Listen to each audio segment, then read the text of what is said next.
बीजापुर के गंगालूर थाना क्षेत्र के अंतर्गत कोरमा के जंगल पर पुलिस और सुरक्षा बल के जवान मन गश्त के दौरान आज नक्सली वन के शिविर से भारी मात्रा में विस्फोटक और दूसरा सामान बरामद करी हैं। जिला के उप पुलिस अधीक्षक तुलसी लेखा बताइन कि DRG कोबरा बटालियन और जिला पुलिस के संगे संग STF के जवान मन तलाशी अभियान में निकले रही है। यही बिरमा कोरमा के जंगल में माओवादी मन के मौजूद है की सूचना मिली। और बाद चारों तरफ से घेराबंदी करके माओवादी मन ला पकड़े के प्रयास करेगी, लेकिन माओवादी मन घना जंगल के फायदा उठा के भाग खड़े हुए। बीजापुर जिले के थाना गंगालूर क्षेत्र अंतर्गत मुनगा कोरमा के जंगलों में गंगालूर एरिया कमेटी सचिव दिनेश मोरियाम के साथ 15-20 अन्य सशस्त्र माओवादियों की उपस्थिति के आसूचना पर DRG Bastar fighters STF cobra 202 और 210 की संयुक्त पार्टी रवाना किया गया था।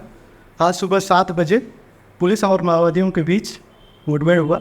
मुठभेड़ में माओवादियों के अस्थायी कैंप को ध्वस्त किया गया है और कैंप से भारी मात्रा में विस्फोटक, दवाई, माओवादी वर्दी और संगठन के प्रचार प्रसार की सामग्री, माओवादी साहित्य एवं अन्य दैनिक उपयोगी सामग्री बरामद किया गया है।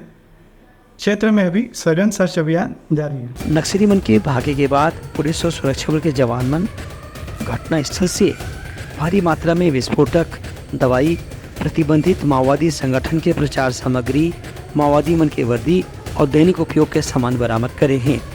इस घटना के बाद आसपास के इलाका में तलाशी अभियान लाऊ तेज कर दिए गए हैं। Bureau report, Telangana news.